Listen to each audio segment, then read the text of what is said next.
The Tigers win a spring training game against the Atlanta Braves. We'll talk all about that. Got a lot of the prospects playing in this game, which was really fun to watch. And then we're going to talk about everyone's favorite discussion, and that is the shortstop position, and specifically where Trey Sweeney fits into that conversation, all today on Locked On Tigers.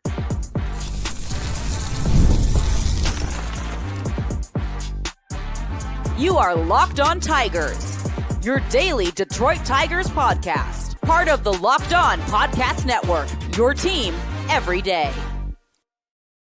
What is up, everybody? Welcome back to another edition of Locked On Tigers. I'm, of course, your host, Scott Bentley. Today is Wednesday, March 12th, 2025. Thank you so much for making Locked On Tigers your first listen every single day. We are free and available wherever you get your podcasts, including YouTube, part of the Locked On Podcast Network, your team every single day. Happy Wednesday, everybody. The halfway point of the week here. Today, we are going to discuss a multitude of a plethora of things, if you will. We're going to talk about this spring training game against the Atlanta Braves.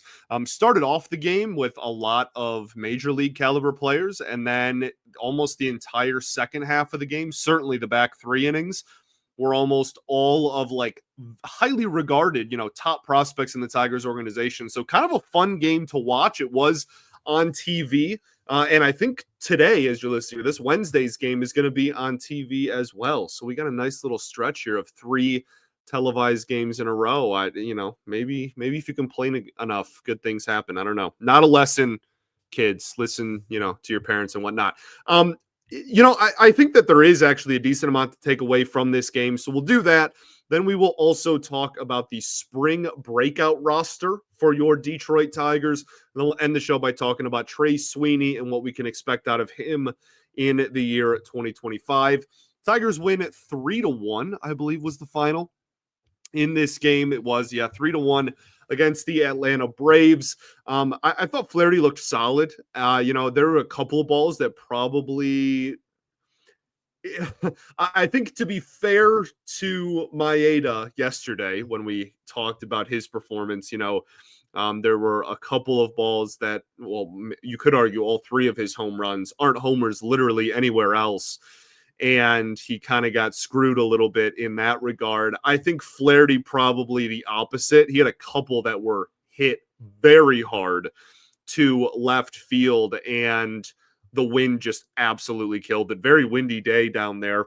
Broadcast was talking about it pretty much the entire game. But I think this was still a great performance and is something to these are, you watch these outings and you understand what he has changed over the last couple of years. Like Flaherty went from, bright young star, everybody like, oh my goodness, he's going to be an ace for years to come. Fell off a cliff. Obviously, a lot of injuries had to do with that.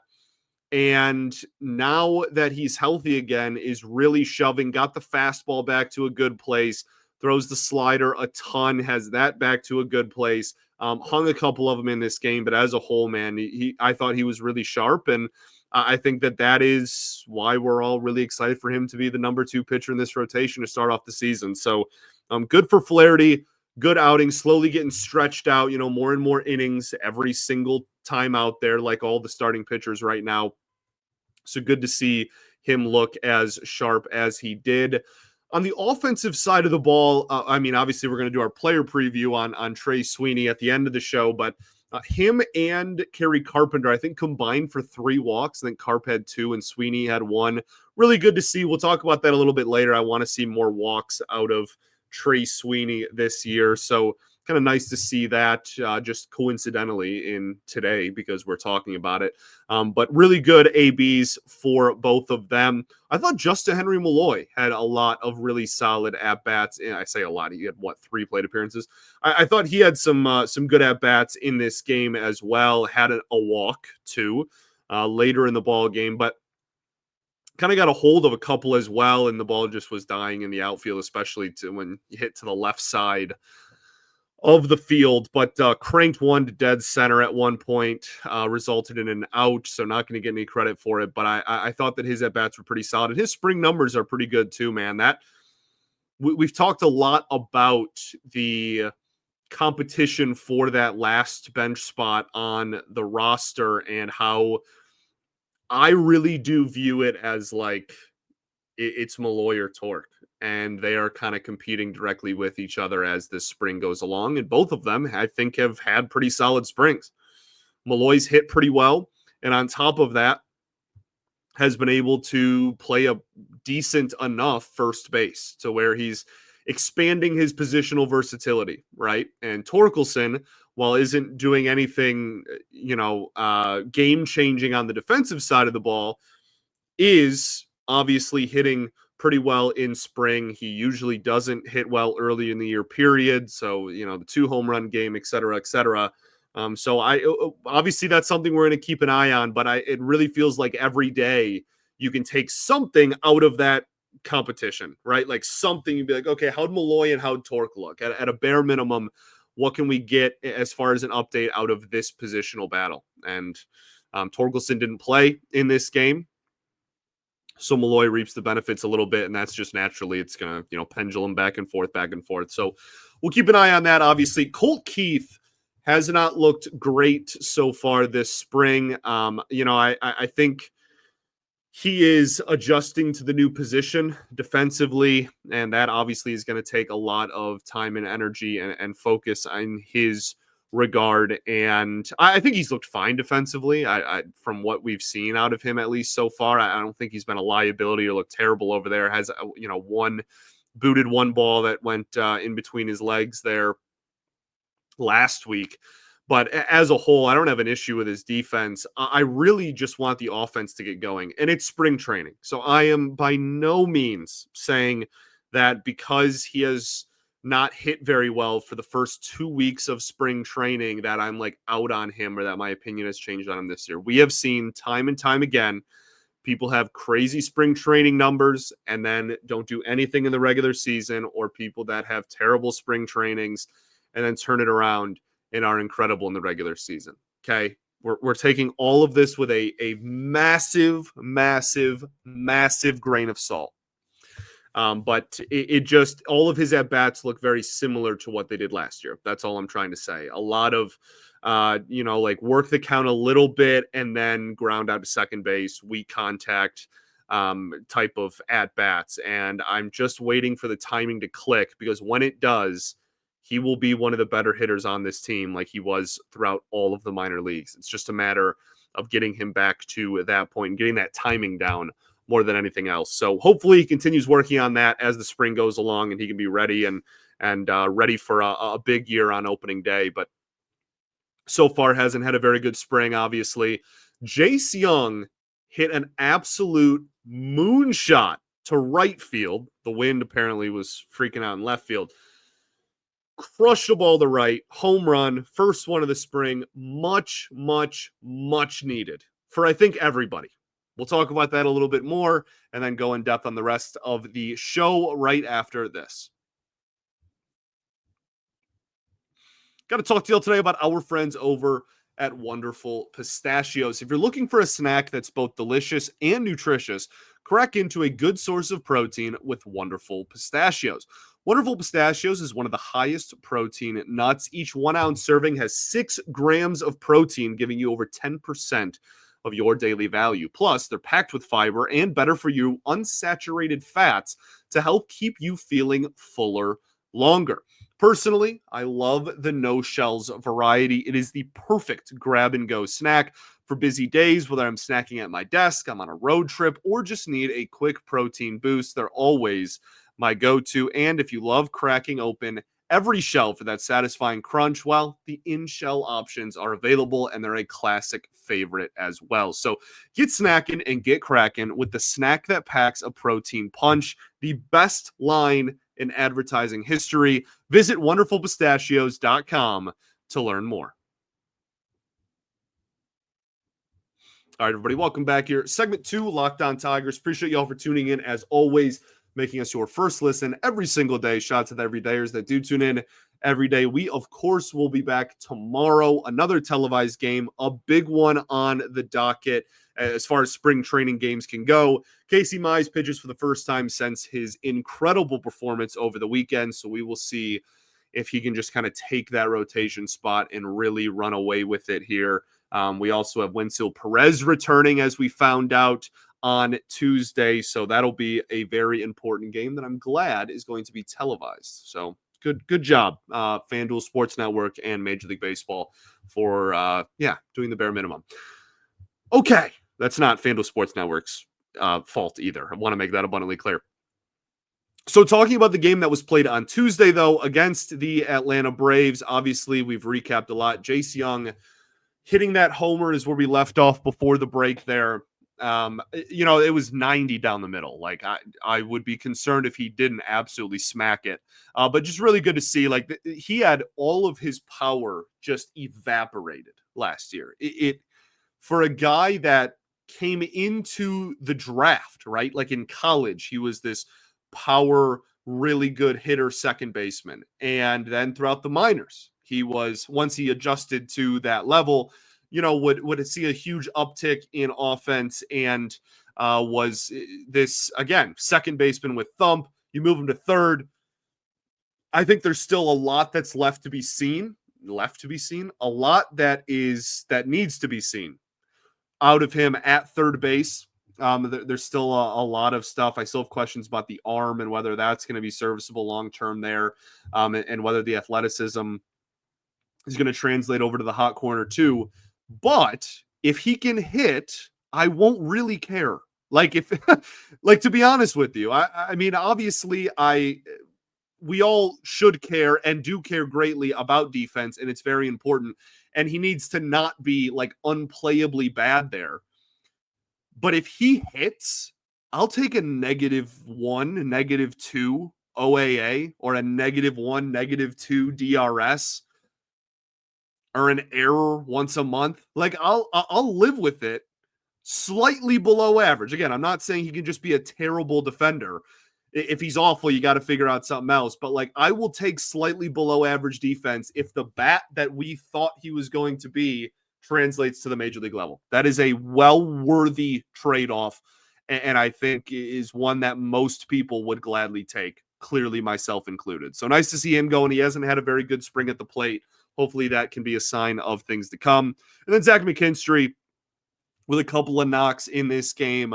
Really nice to see because he might just make the roster and be that kind of super utility guy yet again. So we'll see what happens with that. Obviously, one of the big talking points in spring, but hasn't done anything really this spring training. So good to see him get going there. One of the most fun parts about this game was actually just the fact that a lot of the kids played. They had at one point Clark, McGonigal, Lorenzo all back to back in the lineup. And there was one inning specifically where they produced runs. Max Clark, line drive single to right field, absolutely smoked it. Kevin McGonigal draws a walk right after. There's then two men out for Thyron Lorenzo, and he ropes a ball for a 2 RBI double. Obviously, Clark was going to score. He is absolutely blazing fast. And if you get the ball even to the outfield in that situation, he's probably going to score. But McGonigal scoring from first base, man, putting on the hustle and cleats and getting around the bases there was really cool to see too. So, I thought it was awesome. All three of them looked pretty solid in this one. Now, they were going up more against minor league talent. They weren't facing, the Braves major leaguers.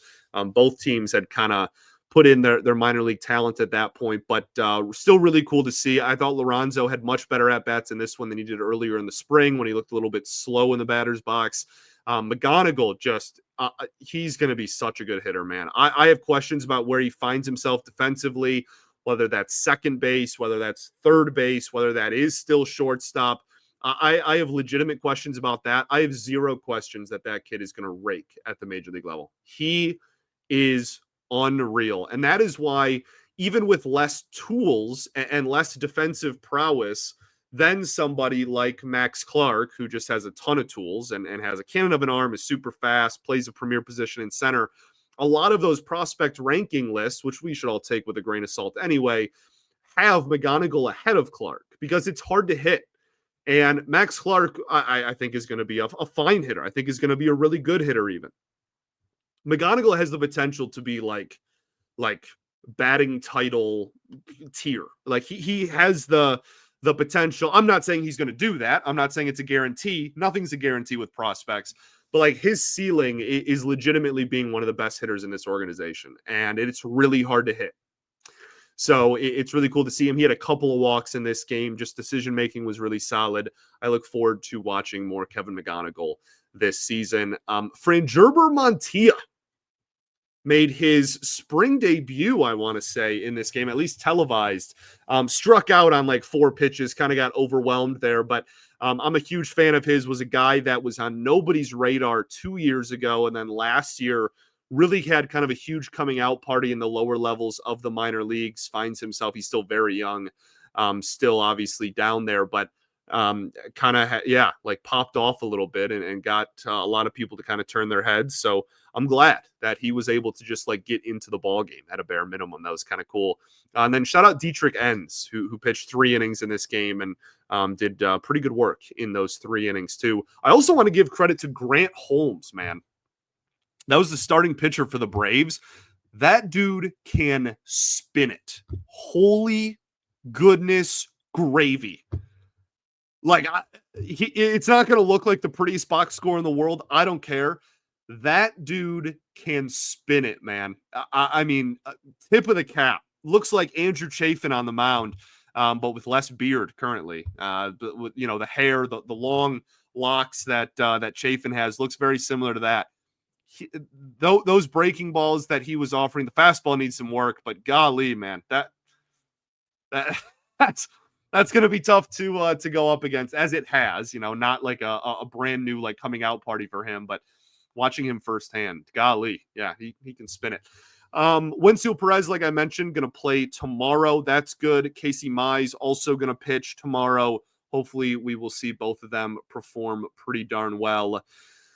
Let's talk about the spring breakout roster. So this is really fun, and this is one of a very rare. I don't compliment MLB's marketing team very often because I think they shoot themselves in the foot more often than not. But this is an absolute home run, no pun intended, and is just a huge win for Major League Baseball. The spring breakout debuted last season, and every single team in baseball puts together a roster of literally all of their top prospects. And then they send them to a not even like a tournament. It's just like every team's spring breakout team plays at least once. And they go, and if you win, you can be, eligible to play again type of thing. But just really cool in a really great way. Baseball's draft is the least cared about draft of the 4 major American sports because those players are so far away usually from being seen at the major league level. So the casual baseball fan doesn't follow it too much.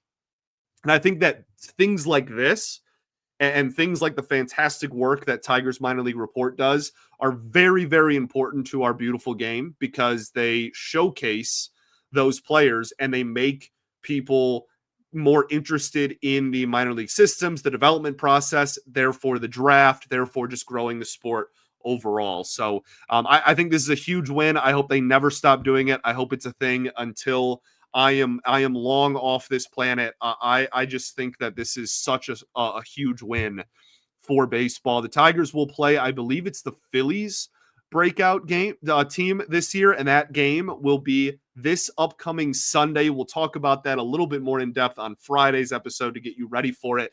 But the rosters were released, and I just want to point out a couple of fun names that I saw. Jaden Ham is probably the pitcher that I am the most pleased that they are on the roster.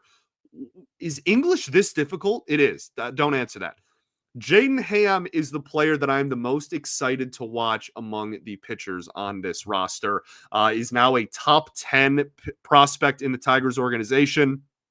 Is on some top 100 lists, not all in the back end if he is, but is a guy that also has seen his stock just absolutely skyrocket over the last, 18 months, I would say. A guy that wasn't super highly regarded and just has done nothing but ball out.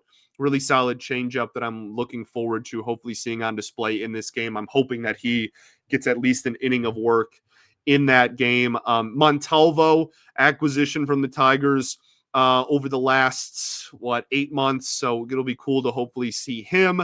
Then you see some guys like Tyler Owens, who I think is probably going to pitch for the Tigers at some point this year and just got moved down to minor league camp recently. Also, RJ Pettit. Big fan of RJ Pettit, friend of the program. We had him on, I think, right after he was drafted.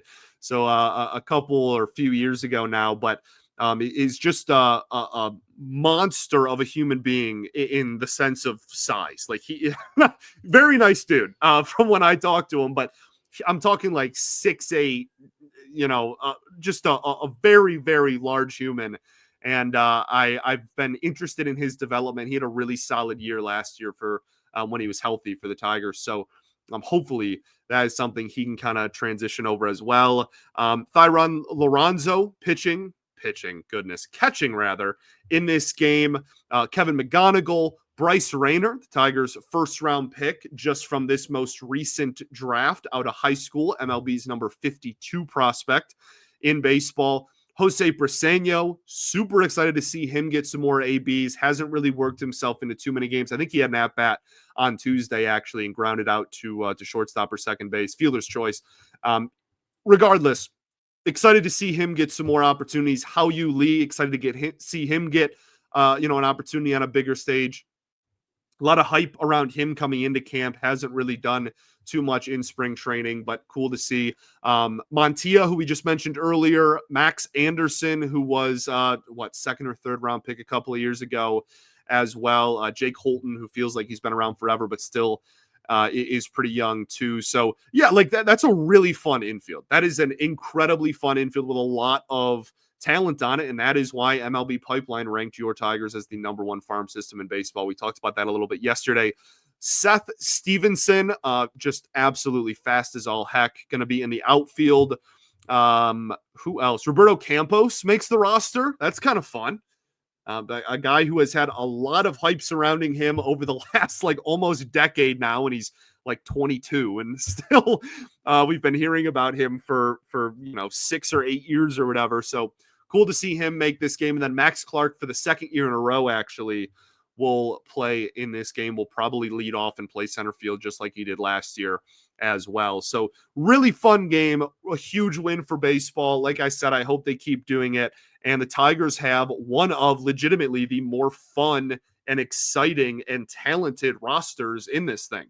So hopefully they don't make me look like an idiot and go out there and lay an egg in this game. But I think that it will, at a minimum, be really exciting, and it'll be cool to see kind of what the Phillies are working with in their system as well, being a Dave Dombrowski ran organization. Okay, let's talk about Trey Sweeney and shortstop. We will do that right after this. Got to talk to y'all today about our friends over at Supply House. We love our good friends over at Supply House. You can get the supplies you need from the site that is made for the skilled trades at supplyhouse.com. Whether into plumbing, HVAC, or electrical work, Supply House is the reliable way to order products online. Their easy-to-use website is packed with helpful resources and the latest product info to help you get the job done right. Plus, with a complete inventory of over 200,000 parts from over 400 top brands, you'll find exactly what you need. It's delivered fast from coast to coast as well. So if you need help with an order, Supply House offers expert support and industry-leading service as well. And that way, you'll always talk to a real person every time, no matter what. And for trade pros that are looking for an extra edge, their free TradeMaster program offers exclusive perks like a dedicated phone line, free shipping, and discounts on every order. Thousands of skilled professionals are already taking advantage, and now it's your turn. So join the TradeMaster program today at supplyhouse.com/TM and start ordering plumbing, HVAC, and electrical supplies with just a few clicks. Plus, use promo code SH5 for 5% off of your order. That's supplyhouse.com. All right, everybody, welcome back. Your third and final segment of Locked On Tigers. Much better today, okay? I was rattled last night. Absolutely just exhausted. I recorded after the Red Wings lost their 50th game in a row. Just absolutely beat. Today, high energy. It's beautiful. My window's open. The Tigers won. It's spring training. Baseball's almost back. Life is good, baby. Positive vibes. I want to talk about Trey Sweeney. And I think that when you mention Trey Sweeney, there's always kind of a bigger picture conversation that surrounds the shortstop position as a whole, just because of how controversial Javi Baez has become, I guess. I don't really know if that's even the right way. Like I don't think he's very controversial. I think everyone's pretty much on the same boat with Javi, but like there is a huge conversation to be had about how shortstop is going to look in 2025. And I have talked about it at length on this program. I would, at the start of the season, really like it to be Trey Sweeney and Javi Baez doing a pretty much pure platoon. Trey Sweeney can get the ABs and play shortstop when a righty is on the mound for the opponent. Javi can do it when a lefty is on the mound. And if Javi still struggles, even in that role, then you start finally having the conversation of, is it time to just count our losses and cut this guy, and Trey Sweeney can just play both for now, and then, you can conversation to be had, like I said. I think that starts with Trey Sweeney, the hitter, because defense, he's never going to be like prime Javi defensively. I just said it starts with the hitter and then went into talking about his defense. That is pretty incredible stuff right there. I'm going to keep it. Defensively, he's never going to be Javi, prime Javi at least. But last year, in a limited sample, albeit, was solid. He was an above average defender at shortstop, which is a premier position. I think in a perfect world, they probably find someone who has like a really high-end glove to play shortstop, long-term going forward. But for now, I have no issue seeing Trey Sweeney over at shortstop. Is the arm great? No. Well below average arm strength.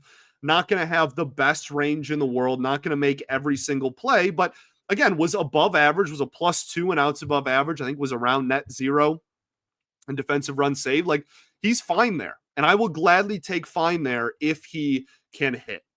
Last year, he had a 218 average and a 642 OPS in just 119 plate appearances. Did not play too much. I think got called up at the same exact time as Jace Young. So, in that last 2 months of the season, that stretch to kind of end the year, obviously those are where his games played, where I think he had an injury thing as well. Started off hot and then kind of cooled down and never really got all the way back up. But was serviceable. Okay. He had a 642 OPS, right? When we did our player preview on Javi, we were talking about a guy that barely had an OPS over 500. Trey Sweeney, positive WAR, albeit barely, 0.4 Fangraphs WAR, and an OPS around 650. Around like major league caliber, even if these numbers aren't great. Had a couple of clutch home runs down the stretch as well. When I think of, the player that I think Trey Sweeney can be, I don't think that, again, like he's going to be like a perennial all-star shortstop necessarily, but there is some pop in this bat, and that is really enticing and exciting. All of his hard hit rate, bat speed, exit velocity, all of those metrics that people look at to determine, how much power a player has, he thrived in a very small sample size at the major league level. That's good to be able to get called up and immediately when you hit the ball, you hit it very hard. That's a good thing. The flaws with his game on offense are due to being a very high swing and miss candidate. This is a very loopy swing. And when I say that, I mean like literally like circular. And that causes some swing and miss. And the reason he does that is to get the power and to get around on the baseball and to lift the baseball, right? Which is at his best, going to be something that hopefully is a focal point for his game. But it's just a blessing and a curse. It's what you sacrifice to have a swing like that. And I think that that's probably just never going to go anywhere. And that's okay.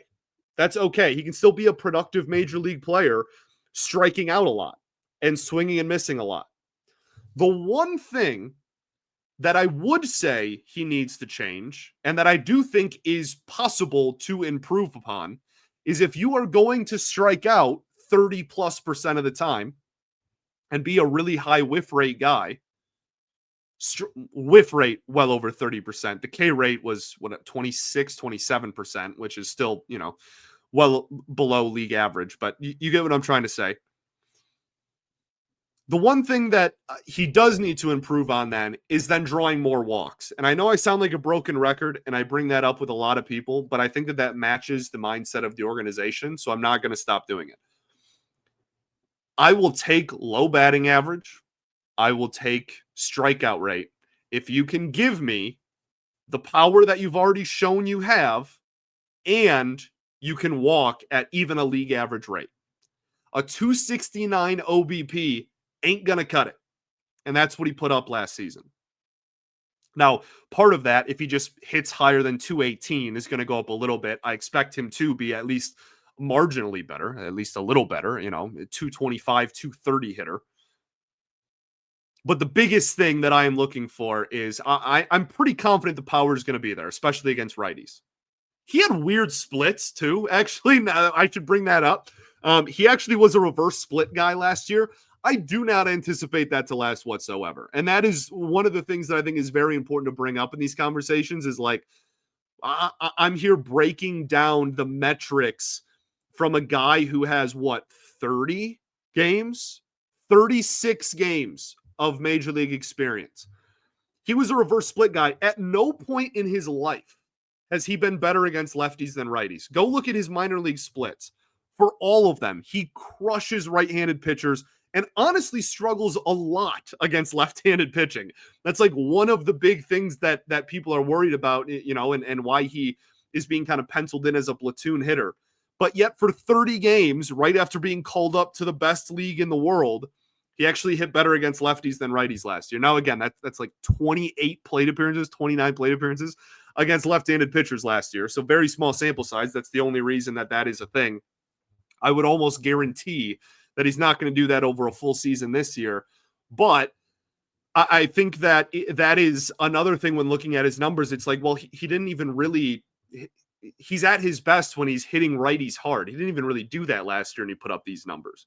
So I do think that there is plenty of growth to be had offensively. I think the defense is fine and serviceable. And if it stays fine and serviceable, then that's all I'm really asking for. I literally just want him to walk more. That's it. That's the only thing that I would like to see him improve upon. And maybe over a bigger sample size, we'll get that. Thanks for making Locked On Tigers your first listen every single day. Shots to everydayers that do tune in every day. We, of course, will be back tomorrow talking about this big spring training game. Did I tell Trey Sweeney's role? The big question is just, is he going to make the team out of camp? I think he should. I've had him making the team out of camp in every single one of my personal roster projections. But that is not a shared sentiment throughout, Tigers media and whatnot. And I'm not even sure it's a shared sentiment in the front office. I think there's a real chance that he starts off in AAA and they give the nod to, Zach McKinstry instead. So we'll see. Peace and love. Going to therapy's dope. I'll catch y'all tomorrow, baby. Go Tigers.